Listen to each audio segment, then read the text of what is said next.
The EV tax credit loss will cost General Motors 1.6 billion US dollars, it says.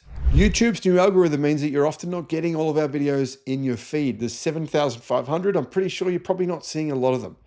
In the description, there is a link to our newsletter.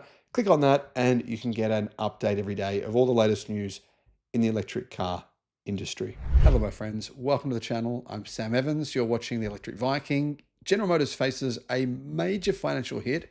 It's having to realign its EV production to match what it says is cooling demand in the US amid shrinking incentives. Interestingly, GM is saying this before it's even happened because General Motors had its best sales in history for its EVs over the last 3 months, best ever. But it's predicting that's about to drastically change, as is the CEO of Ford, who said EV sales will fall by around 50%.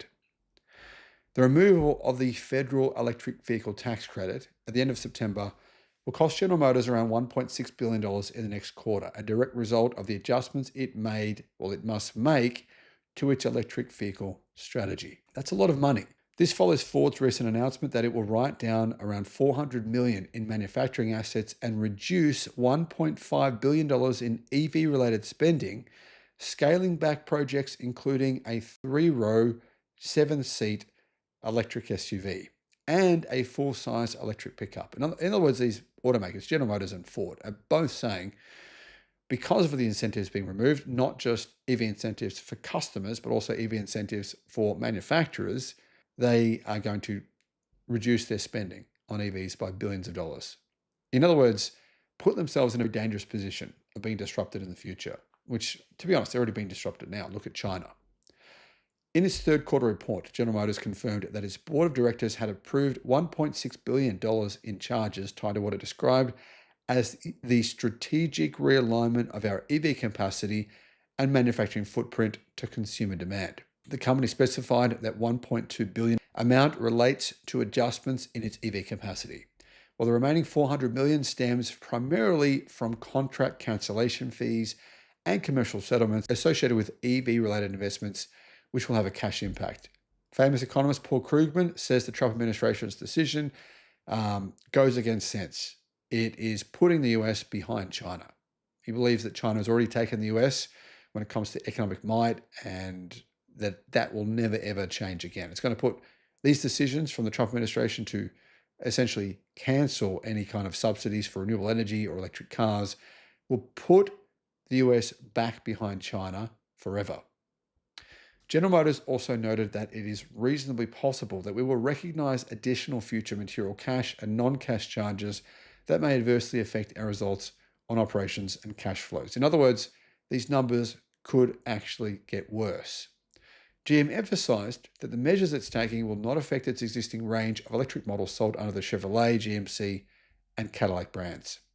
Electric vehicle sales in the United States climbed sharply through the third quarter, yet GM cautioned in its filing that it expects the adoption rate of EVs to drastically slow due to the termination of certain consumer tax incentives for EV purchases and the reduction in the stringency of emissions regulations. The Trump administration has basically forced the EPA to roll back any kind of emissions regulations. And it's even forced states individually, like California, to end those regulations as well.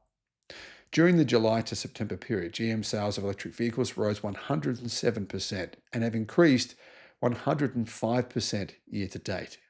In Q3, it sold a total of 66,500 EVs, and Chevrolet cemented its position as the second largest EV brand in the United States. In addition, the Equinox EV was the best-selling non-Tesla branded vehicle. The Model Y was first, the Model 3 was second. The Equinox EV was a very clear third. And things were really looking positive. But now, not so much. Unfortunately, this means the US will fall further behind other advanced economies. EV sales in Germany, they're at around 20%. In Norway, they're at around 98.5%. In China, they're at around 58%. In Sweden, they're at around 40%. The US is a long way behind. And unfortunately, it's not going to get any better anytime soon. In fact, it's probably going to get worse. Thanks for watching. General Motors just had its best EV sales quarter in history by a pretty wide margin. But interestingly, General Motors just had an enormous comeback in sales in the United States this year. They captured 17% of the US market in 2025, their highest percentage in 10 years.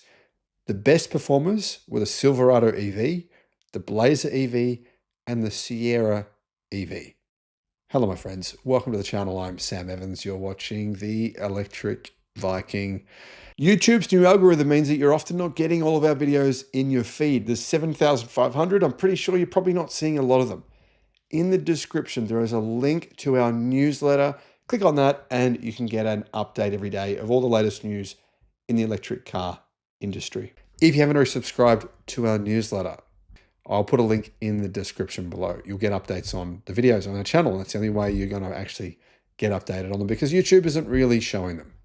General Motors' share of America's new car market has reached its highest point in a decade thanks to a boost in sales through the first 9 months of this year. And contributing to GM's success was a huge surge in demand for those electric cars I just mentioned. Massive change. From January till September, GM has sold a total of 2.2 million vehicles in the United States alone, representing a 10% increase from the same period last year. As such, it currently has a 17.2% market share of the US new car market, the best since 2015. And you have to sit back and say, well, kudos to GM. They've done really well this year. This means they had their best market share for a quarter since 2017, but their best market share for the first 9 months of the year since, well, 10 years. Electric cars have experienced the highest growth. Year to date, their sales have increased by 105% to 145,000. And in Q3, they rose 107% to 66,501. The best-selling EV, or at least the one that had the most impressive numbers recently, was the Chevy Equinox EV, whose sales increased by a staggering 157% in September to 25,000, up from 9,700 last year. Year-to-date sales are even more impressive, having surged by 390% to 52,834. I'm just going to reiterate that, guys. The Equinox EV sales are up 390% versus last year to 53,000.